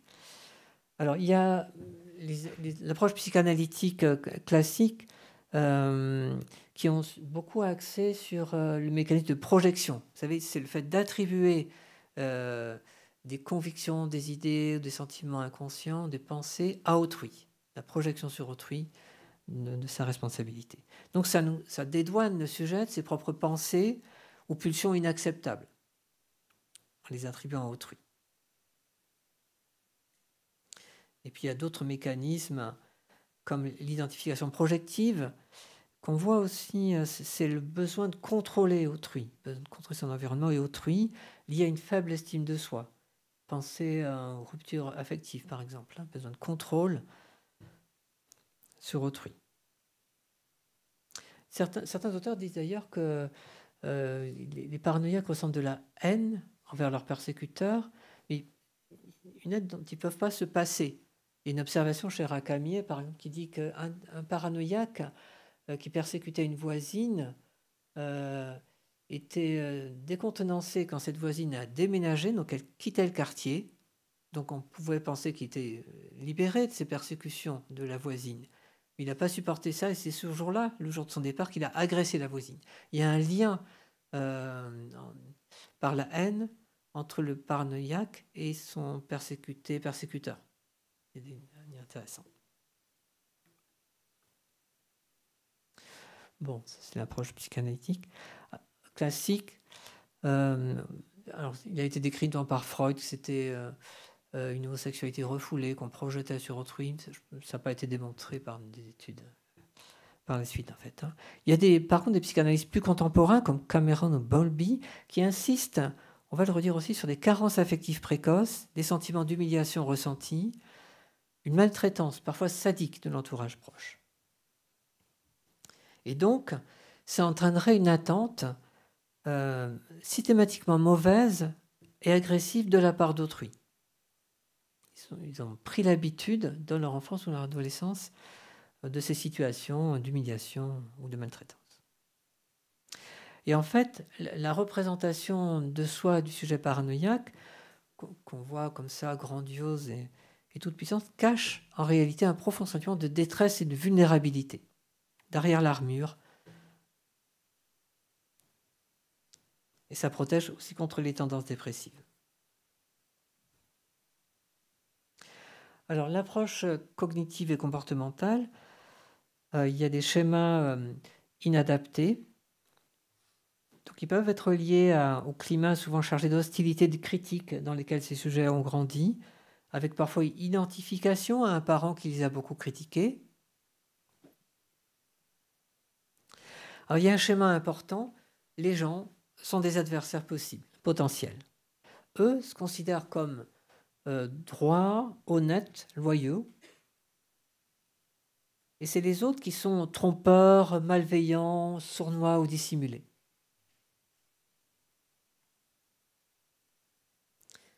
Et donc, c'est pour ça qu'il faut être sur ses gardes. Et qu'on voit cette hypervigilance, la résistance aux influences d'autrui, et la sensibilité même aux petits indices qui trahiraient les motivations cachées de leurs adversaires présumés.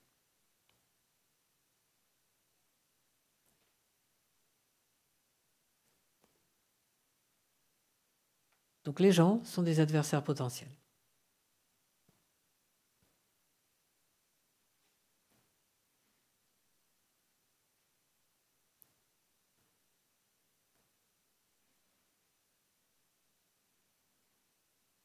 Et puis, il y a un autre schéma qui est particulièrement important, c'est un schéma d'inadéquation personnelle et de vulnérabilité, qui ne reconnaîtront jamais, en fait. Impossible pour un paranoïaque d'accepter de reconnaître cette faiblesse.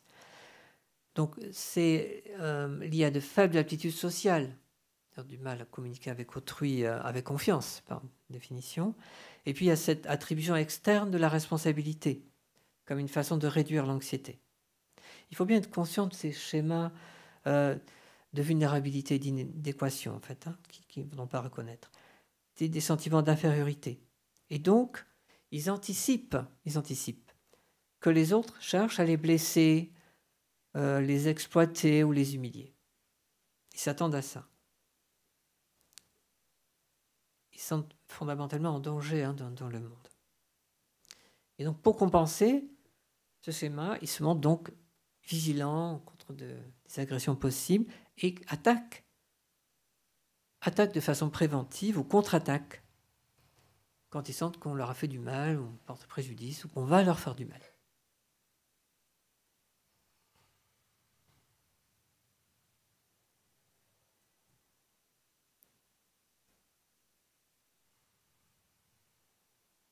Donc c'est important, c'est un schéma de vulnérabilité. Donc c'est la peur du rejet liée à l'anxiété sociale et aux croyances négatives qu'ont les paranoïaques, sujets paranoïaques sur eux-mêmes. C'est lié aussi à des images ou souvenirs négatifs, sentiments aussi qui ne contrôlent pas les événements, et une faible croyance positive sur soi. C'est entretenu par des processus de rumination et d'inquiétude sur des ennemis potentiels. Donc il y a des distorsions cognitives dans cette approche cognitive et comportementale, avec des pensées dichotomiques ou abstraction sélective. Ils ne retiennent qu'un seul détail qui va toujours dans le sens de leur interprétation négative, et puis ils généralisent de façon excessive à partir d'un fait spécifique. Il y a des pensées automatiques, donc ils leur viennent très facilement, on ne peut pas faire confiance. Les gens sont décevants. S'ils sont gentils ou amicaux, ils cherchent à m'avoir, à m'utiliser. Et s'ils sont distants, au contraire, ça prouve bien qu'ils ne m'apprécient pas, qu'ils sont inamicaux.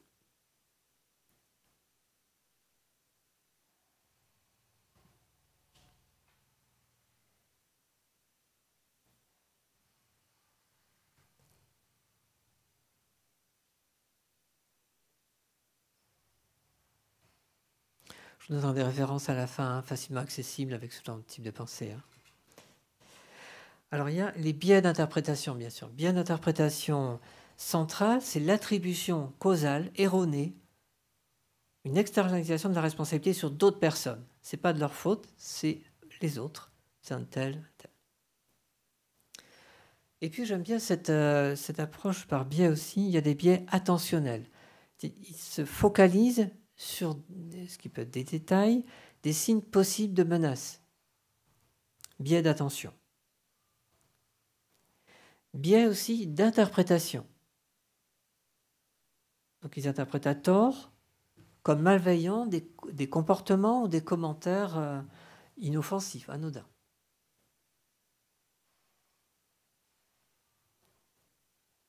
Et enfin, il y a des biais mémoriels. Si vous avez rencontré des sujets paranoïaques, vous savez qu'ils ont soit une hypermnésie et de la rancune.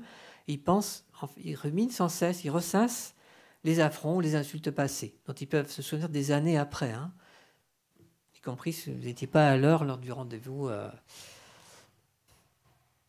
Donc, biais d'attention, d'interprétation et mémoriel.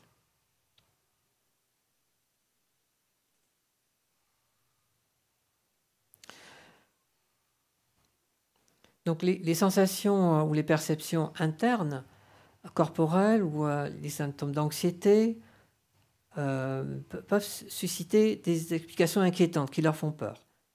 Et donc, ils développent des comportements pour se protéger de ça en évitant, en cherchant à se mettre en sécurité, en évitant d'aller dans des endroits où pourrait y avoir des ennemis potentiels, etc., où ils quittent l'endroit.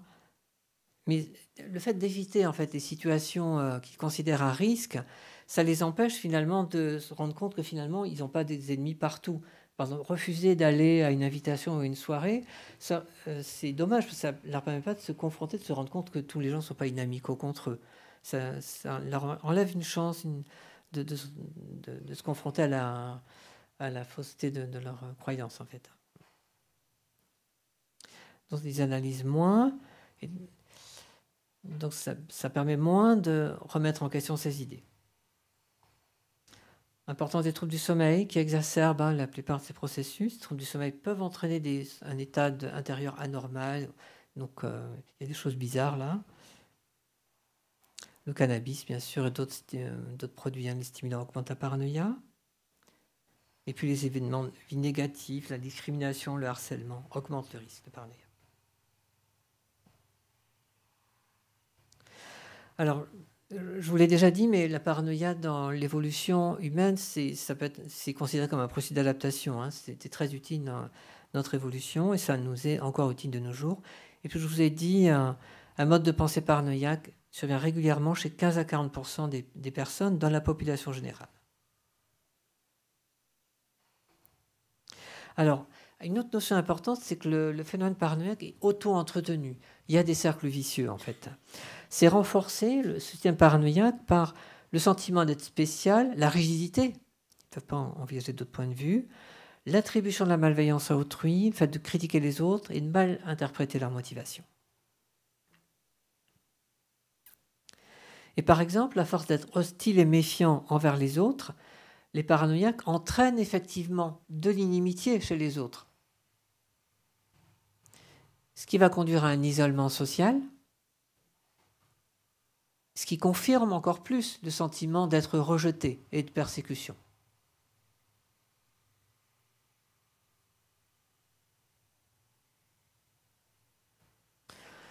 Alors, si vous avez la malchance d'avoir un voisin, la personnalité paranoïaque affirmée, par exemple, peut-être vous ne le fréquenterez pas aussi fréquemment que vos voisins qui sont sympathiques, vous voyez, mais ça va aggraver, ça peut provoquer chez votre voisin paranoïaque un sentiment de rejet, d'exclusion, et puis il va pouvoir ruminer, se méfier de vous, en fait. Hein.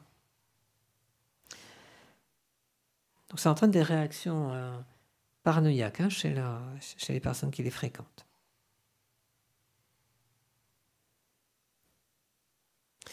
Par exemple, Kramer, cité dans plusieurs articles là, invoque ce cercle vicieux qui implique la dysphorie, une conscience de soi, dysphorique, quand on est anxieux, déprimé, quand on a une mauvaise opinion de soi-même. Mais ça entraîne une sensibilité à la critique, on est hyper vigilant, puis on rumine sur ça. Ça active des biais cognitifs, les biais qu'on a vus. Biais cognitifs et aussi des comportements paranoïaques, avec tendance à l'isolement. Et ça exacerbe la dysphorie, le malaise. Et puis, ça entraîne une évaluation négative de la situation sociale.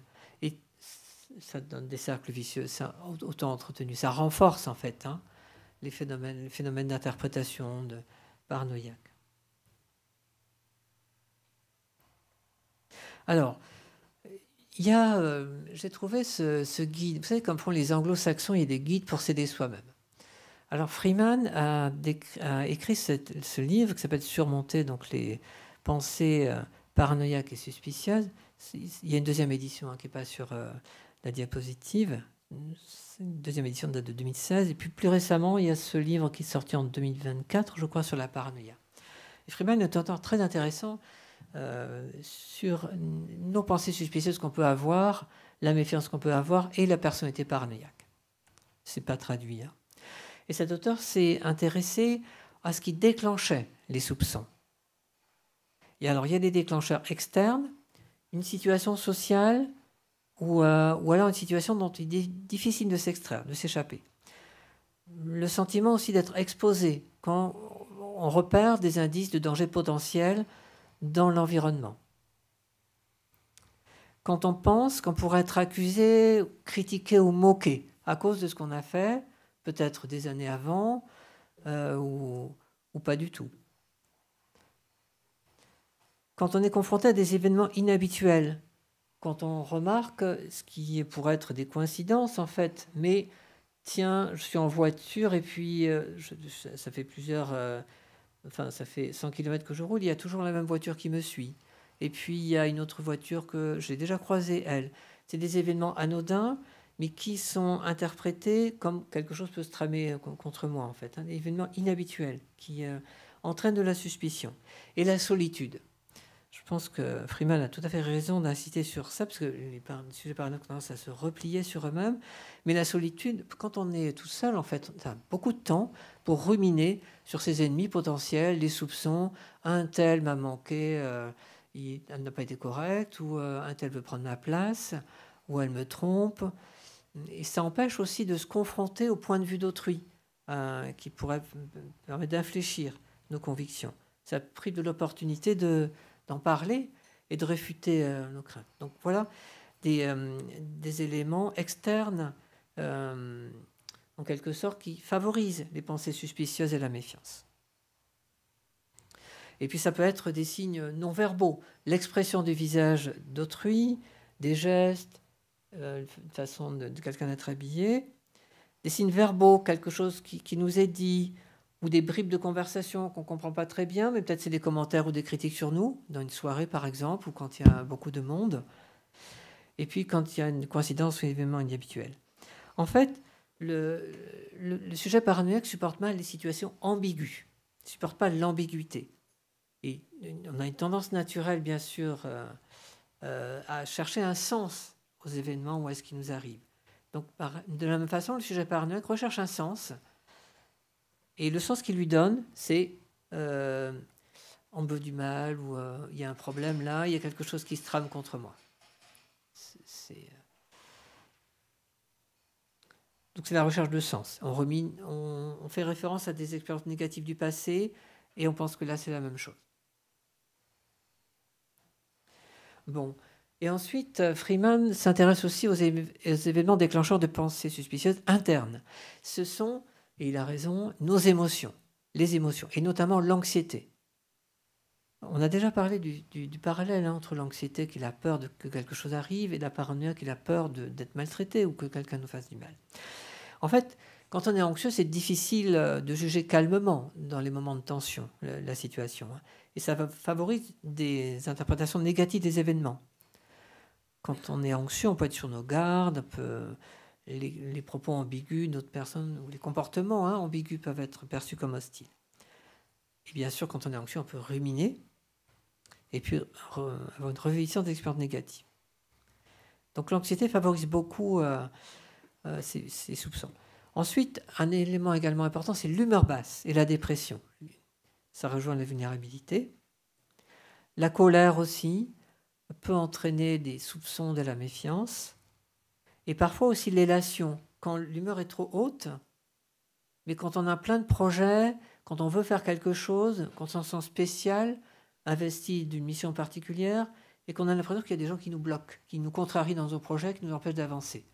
Donc là aussi, ça peut entraîner de la méfiance, de la suspicion, d'avoir des ennemis potentiels.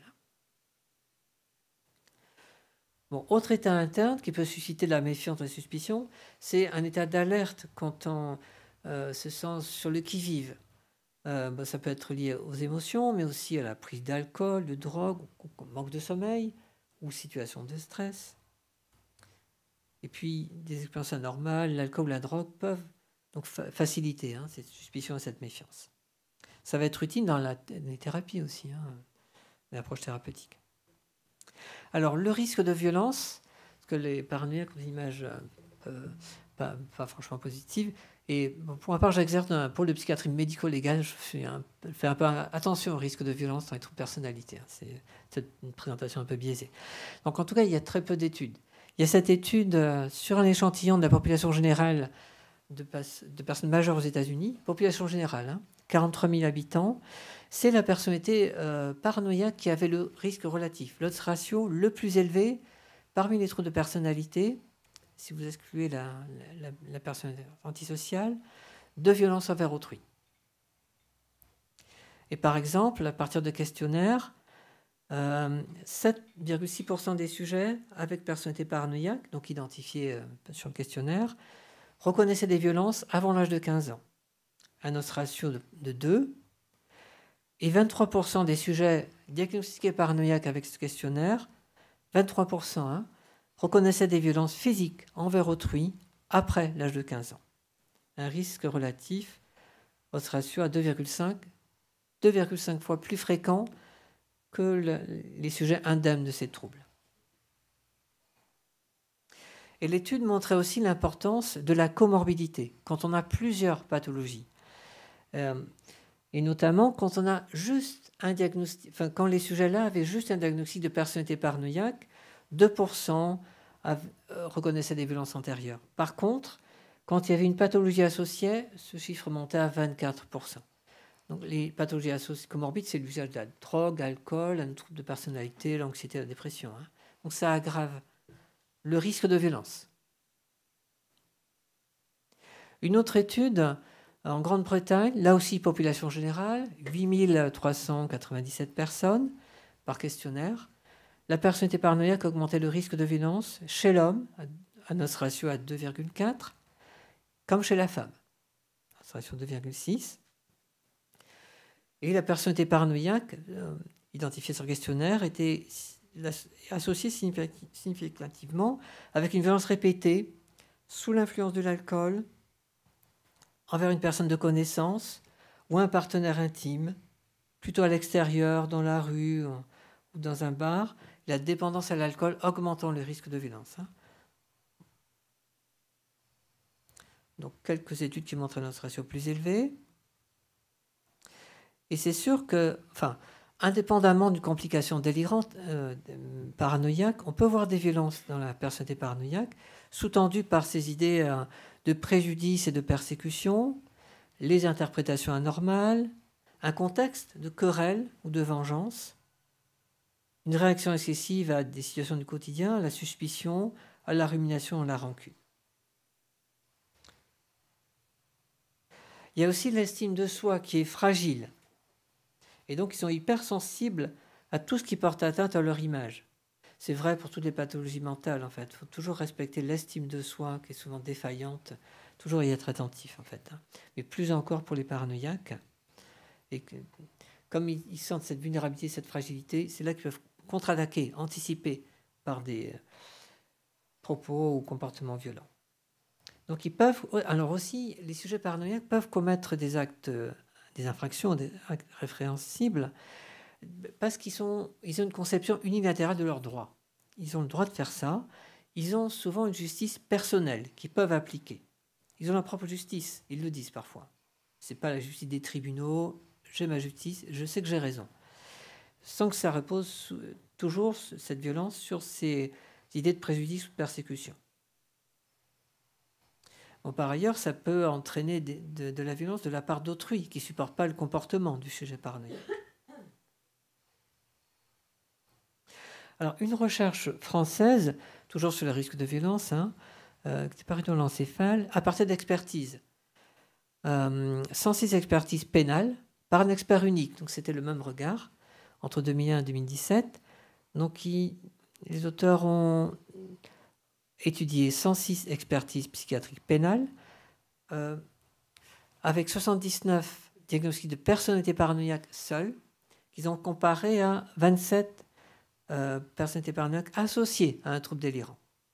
Donc l'âge moyen lors de l'infraction, 41 ans pour la personnalité paranoïaque, un peu plus élevé pour le délirant. Des antécédents pénaux, vous voyez, fréquents. La moitié de ces personnalités paranoïaques qui passent en expertise avaient déjà des antécédents pénaux. Mais également des antécédents psychiatriques, mais moins fréquemment que pour les délirants. Troubles de l'usage de l'alcool, un quart, et moins fréquemment d'usage de drogue. Et surtout, les auteurs ont fait la différence entre quelqu'un qui aurait juste une personnalité paranoïaque et le groupe des personnes avec un trouble délirant, un vrai délire paranoïaque. En fait, dans le délire paranoïaque, le grand classique, c'est l'homicide, par exemple, ou la violence commise dans un délire extrêmement logique de persécution contre un persécuteur désigné. Ce n'est pas toujours le cas, mais enfin. Là, dans la personnalité paranoïaque, il y a une plus large variété d'infractions envers les personnes et les biens, avec une tendance à la récidive.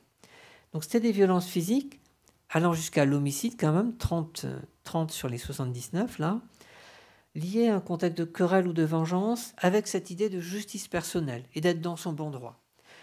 Typiquement, c'est le sujet paranoïaque qui porte plainte au commissariat ou au tribunal, voire plusieurs fois qui fait appel, qui n'obtient pas de gain de cause, et donc il va agresser son persécuteur supposé, la personne qui lui a fait causer un préjudice.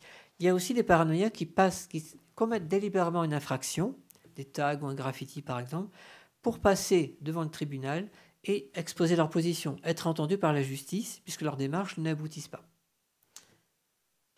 Et puis, ce qui était intéressant dans cette étude-là, c'est qu'elle montrait le polymorphisme des infractions possibles dans la personnalité paranoïaque. Et nous avons les violences sexuelles, dont des viols, 28 viols, ou inceste, planifiés, avec recherche de pouvoir et de contrôle sur la victime.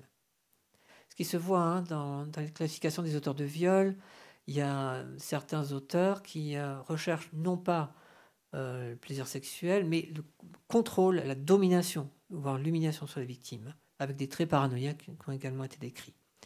Et donc là, c'est pas très connu dans la littérature psychiatrique classique, c'est les agressions sexuelles par des personnes ayant une personnalité paranoïaque. Pensez, il y a des pères incestueux aussi qui sont des tyrans domestiques, qui sont dominateurs, qui ont une extrêmement rigide, et qui ont des traits de personnalité paranoïaque, en fait. Donc ça se voit. Bon, enfin, la comorbidité augmente le risque de violence dans la paranoïa. La paranoïa peut être associée à un trouble délirant, une schizophrénie, un trouble anxieux de l'humeur, une autre personnalité pathologique, l'alcool ou autre.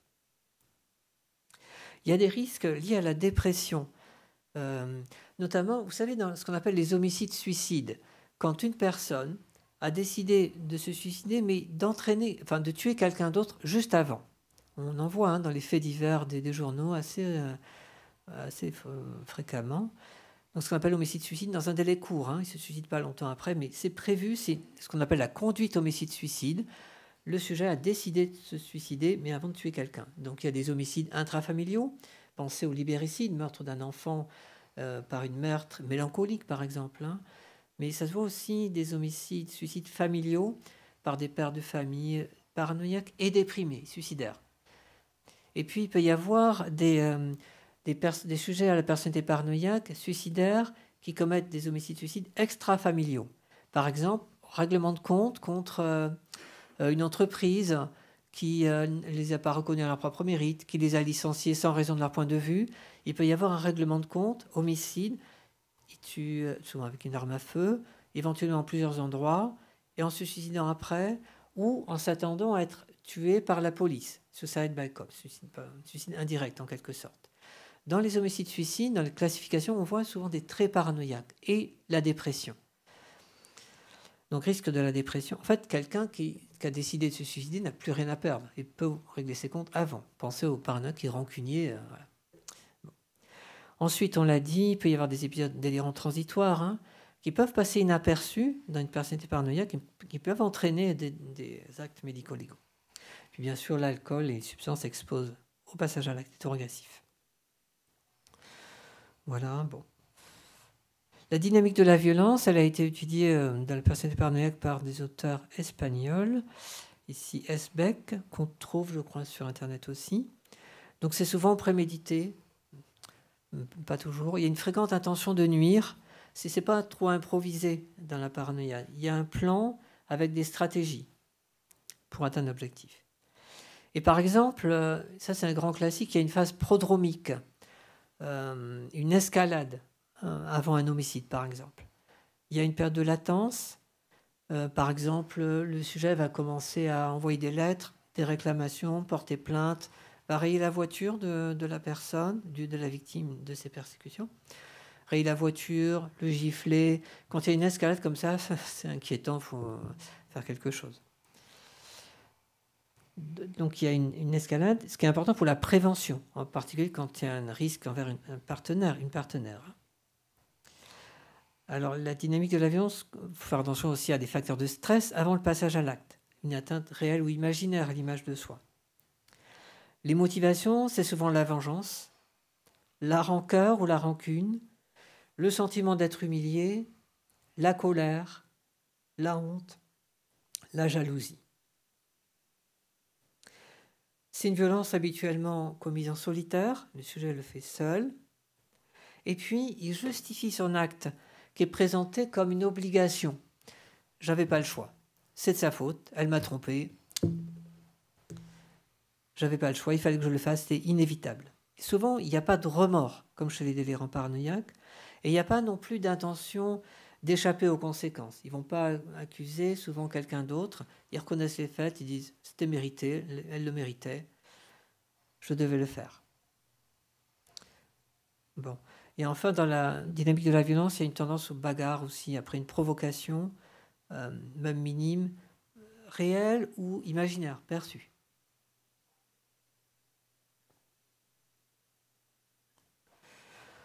Voilà, on peut voir différents types d'infractions, violence contre les biens. Je me souviens de graffiti, par exemple, sur l'université de Bordeaux, ou de tag. Ça peut être des menaces, de la diffamation, des outrages, jusqu'à des violences physiques. Bon, bien sûr, la jalousie peut entraîner de l'agression envers le conjoint de la supposée. Alors, il y a des comportements de harcèlement, ce que les anglo-saxons appellent stalking, la traque. On va en reparler. Et puis, il y a des procédures judiciaires abusives, vous savez, par certains sujets paranoïaques, avec des conséquences importantes pour les victimes de ça.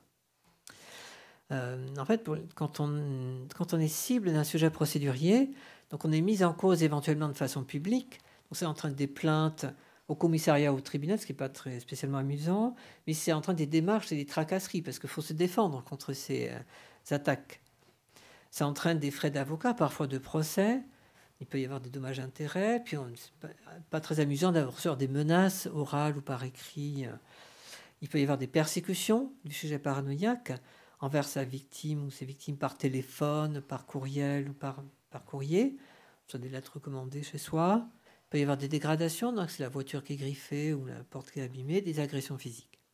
Ce sont des agissements qu'on voit aussi chez les délirants paranoïaques, répétés, qui peuvent durer des années et qui peuvent altérer l'équilibre, la qualité de vie des personnes qui sont victimes de cela et de leur famille. Il y a des célébrités aux États-Unis, par exemple, qui engagent des gardes du corps, qui doivent déménager quand ils sont victimes de paranoïaques, comme ça. Et puis ça peut entraîner chez les victimes de ces procéduriers des troubles anxieux et dépressifs, voire suicidaires.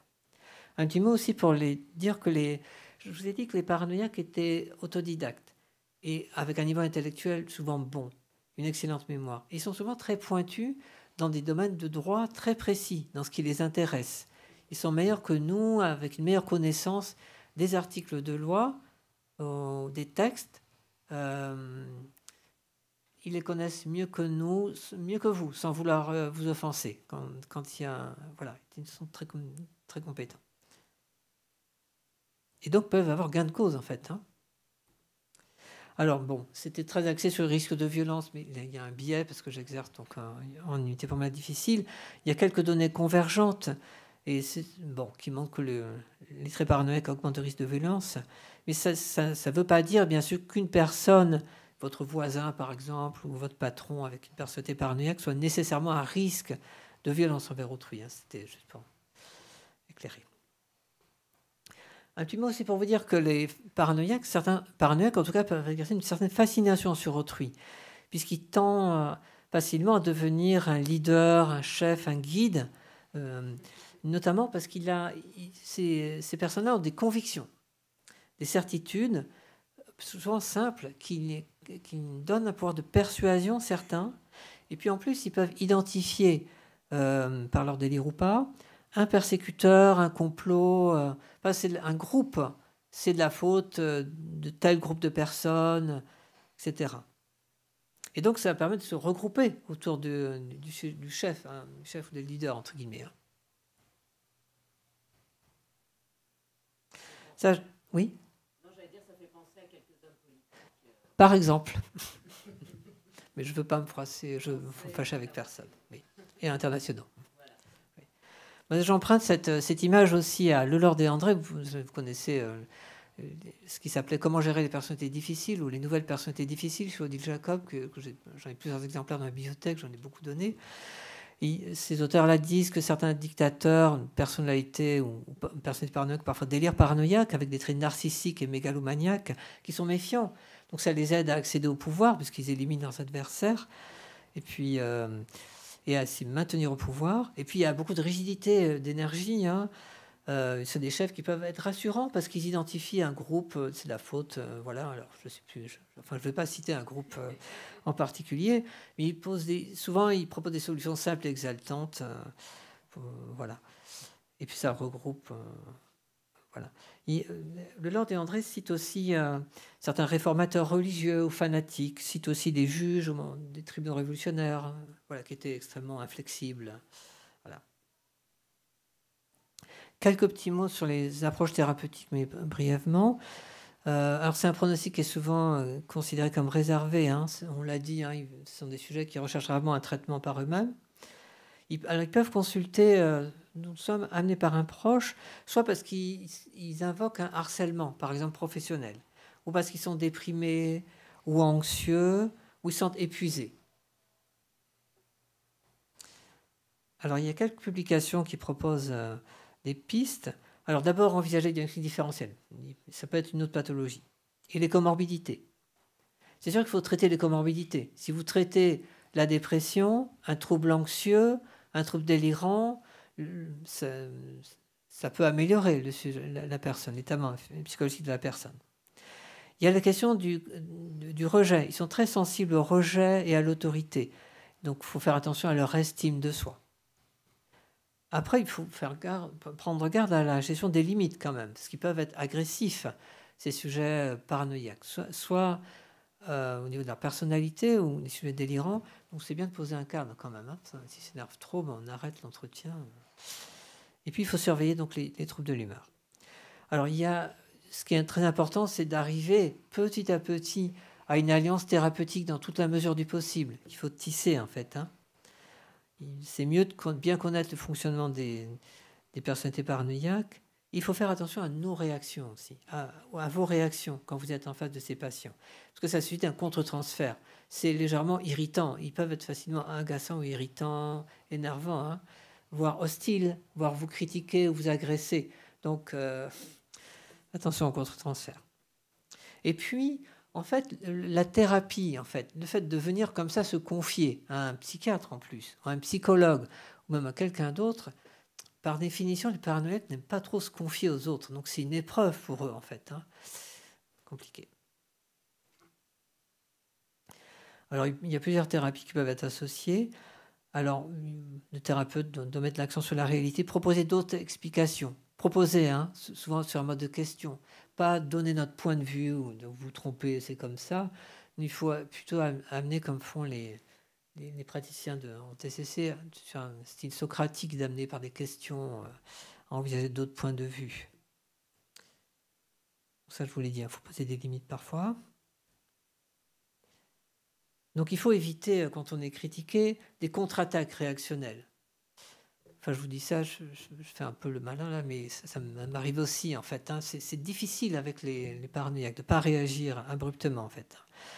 Donc, il faut essayer en tout cas d'éviter contre-attaque réactionnelle parce que ça risque d'entraîner un désengagement du patient, voire même d'exacerber la violence. Alors si on est pris en défaut, par exemple si on arrive trop tard à un rendez-vous pour telle raison, ou si on s'est trompé de jour, il faut s'excuser, essayer d'être honnête, plutôt de se défendre, plutôt que de défendre son bon droit ou expliquer, en fait. Alors, il faut être très attentif au changement de l'humeur chez le patient. Et quand il va prendre conscience des conséquences de son trouble de personnalité dans ce qui lui arrive, en fait. Parce que ça peut l'amener à une prise de conscience et à se déprimer aussi, se rendre compte qu'il fait fausse route depuis longtemps. En tout cas, alors j'emprunte là aussi à Christophe André et François Lelord des conseils qui peut-être peuvent être utiles. Attitude conseillée, il faut toujours dire clairement ses motifs et ses intentions. Les paranoïaques n'aiment pas les propos ambigus ou les situations ambiguës. Respectez scrupuleusement les formes et les règles de politesse. Alors, c'est l'histoire du voisin. Si votre voisin est paranoïaque, il faut mieux maintenir un contact régulier, lui dire bonjour, échanger des observations sur la météo, le temps qu'il fait, plutôt que le mettre à l'écart. De toute façon, vous allez le croiser, votre voisin, en ce moment. Et puis, si vous l'excluez, il peut ruminer, donc et devenir persécuté. Même chose en milieu professionnel. Il ne faut pas exclure un collègue qui a une personnalité pathologique. Il faut garder quand même le contact. Faire référence à la loi ou au règlement, c'est toujours bien, parce que c'est leur point de vue aussi. Ils sont attentifs aux règles. Ce qui fait tiers aussi dans la relation, s'il y a une loi ou un règlement. Et puis, avec beaucoup de finesse, Christophe André et François Lelord suggèrent de leur laisser quelques victoires, en choisissant bien lesquelles, pour leur estime de soi. Bon. Et puis les attitudes à ne pas faire. Quand il y a des malentendus, il faut essayer de les éclaircir. Il ne faut pas se mettre en faute. Il ne faut pas dire du mal d'eux. Un jour ou non, un jour ou un autre, ils le sauront. Si vous dites qu'il ne faut pas faire des commentaires négatifs à leur proche, par exemple. Il ne faut pas attaquer aussi l'image qu'ils se font d'eux-mêmes. Parce que ça, c'est très important, la carapace, cette carapace qu'ils ont, qui cache cette vulnérabilité. Il ne faut pas attaquer cette carapace d'emblée. Bon, il ne faut pas discuter de politique avec eux. Et enfin, il ne faut pas devenir paranoïaque, parano soi-même.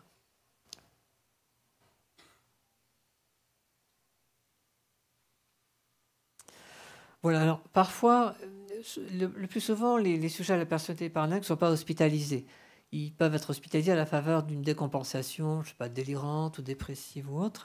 Là, la qualité de la prise en charge va beaucoup dépendre de l'aptitude de l'équipe à contenir les projections paranoïaques, les attaques accusatrices ou remarques blessantes des patients.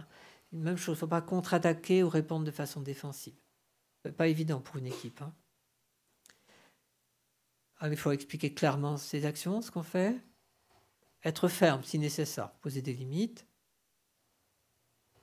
Respecter, alors c'est aussi important, respecter leurs besoins d'autonomie et d'indépendance, en évitant aussi une trop grande proximité physique. Il faut aussi les aider à sauver la face. Pour eux, c'est impossible de reconnaître qu'ils sont vulnérables, qu'ils ont une faible estime de soi. Donc il faut respecter ça.